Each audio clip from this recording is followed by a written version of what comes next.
Hello everyone, how are you guys, and welcome back to my channel Biology Belief. So today we are going to study about the cell membrane. This is the part 4 video of this topic, cell membrane, and I already made the part 3 video of that particular cell membrane topic. If you are not watching that video, you can go and watch that video. We are completed the maximum topic from this topic, even though maximum is only this topic is last, only the active transport. All right, अगर आपने नहीं देखा है तो आप जाके देख सकते हैं, मैंने पूरा सेल मेम्ब्रेन में वीडियो बना चुकी हूँ. ठीक है गाइस. सो देखो, मैंने पैसिव ट्रांसपोर्ट तक कंप्लीट कर चुके हूँ and today's talking we will going to talking about the active transport. देखो, अब एक्टिव ट्रांसपोर्ट क्या होता है. एक्टिव ट्रांसपोर्ट के लिए मैं पहले आप लोगों के लिए लिपिड बाइलेयर बना देती हूँ. ठीक है,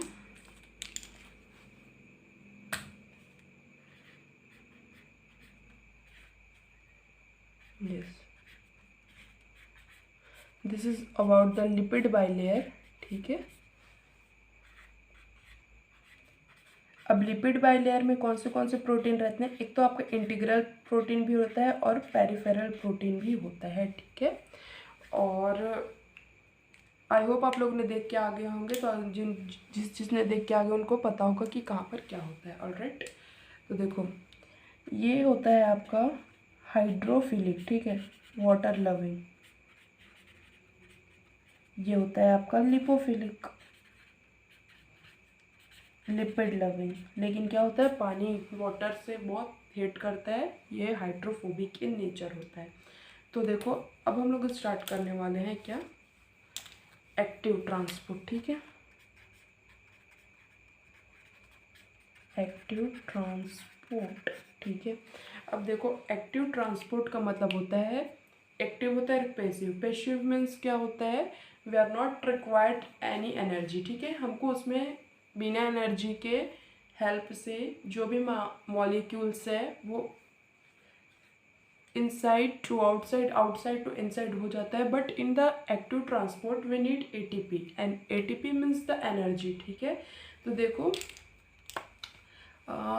दिस इज द प्रोटीन.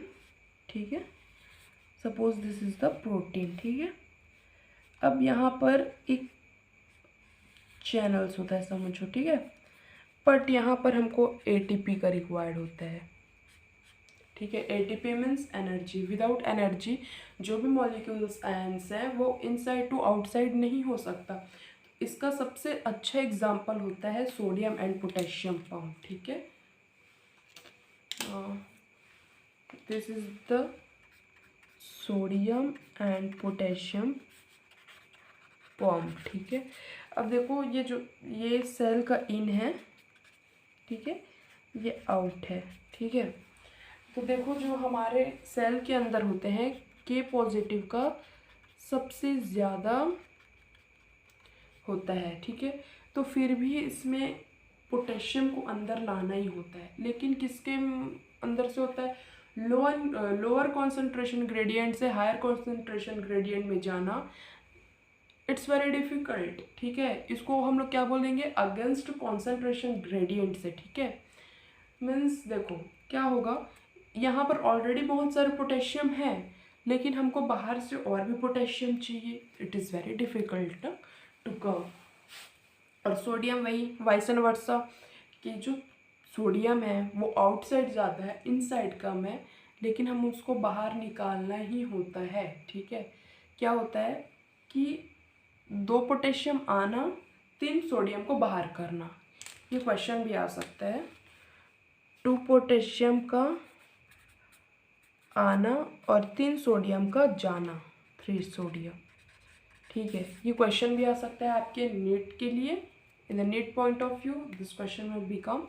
देखो, एक्टिव ट्रांसपोर्ट में मैंने क्या क्या बोला कि एनर्जी रिक्वायर्ड होता है एटीपी, लोअर कंसंट्रेशन से हायर कंसंट्रेशन से लोअर कंसंट्रेशन में आना, और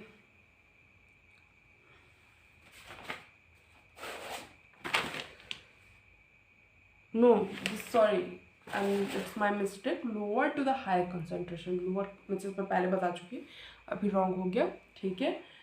उससे जाना, this is the main point of view for the your active transport. और देखो जो Na है, ठीक है, वो Na इधर से उधर जाने में इधर से डिफ़िकल्ट है, क्यों? Why we are required protein, protein से ही क्यों हो सकता है ये? तो देखो मैं इसी में एग्जांपल दे देती हूँ, जैसे कि सोडियम आना जाना है, ठीक है, तो सोडियम क्या होता है, हाइड्रोफिलिक है, और हाइड्रोफिलिक है तो पानी से को आने जाने नहीं देगा, क्योंकि ये लिपोफिलिक है और हाइड्रोफोबिक इन नेचर है, ठीक है। तो it's very difficult to come here and there, alright. तो देखो गाइज, यहाँ आज हमारा सेल मेम्ब्रेन का पार्ट 4 कंप्लीट हो चुका है। सो लेट्स रिवाइज हमने क्या क्या पढ़ा था, ठीक है। इसमें मैं आप लोगों को और कुछ important point from the NCERT बता देती हूँ। जो आपका सेल मेम्ब्रेन का और वो होता है, क्या बोलते हैं इसको, इम्पॉर्टेंट फंक्शन होता है, ये आपके नेट पॉइंट ऑफ व्यू से आ सकता है, ये आपके एनसीईआरटी में दिया गया है, ठीक है, पेज नंबर 132। आपका पेज डिफरेंट हो सकता है, डोंट वरी अबाउट दैट। जैसे कि सेल ग्रोथ के लिए formation of intercellular junction, secretion, endocytosis और सेल डिवीजन के लिए ये मेन इंपॉर्टेंट होता है आपके सेल मेम्ब्रेन का फंक्शन, ठीक है। अब देखो, जो साइंटिस्ट थे सिंगर निकोलसन, ये 1970 को फ्लूइड मोसाइक मॉडल इन्वेंट किया था। अब मोसाइक का मतलब होता है कि अलग अलग जगह को एक जगह में लेयर में उसको जमा करना, ठीक है, जैसे कि हमारा लिपिड बाइलेयर बहुत अच्छे से जमा होता है, ठीक है। और इसमें the ability to move within the membrane is a within the membrane, ठीक है, ये फ्लूइड में अच्छे से तैर सके, ऑलराइट। तो देखो हमने पहले क्या पढ़ा था, कि मैं आप लोगों को शॉर्ट में बताते जा रही हूँ, जल्दी जल्दी हमने क्या क्या किया था, ठीक है।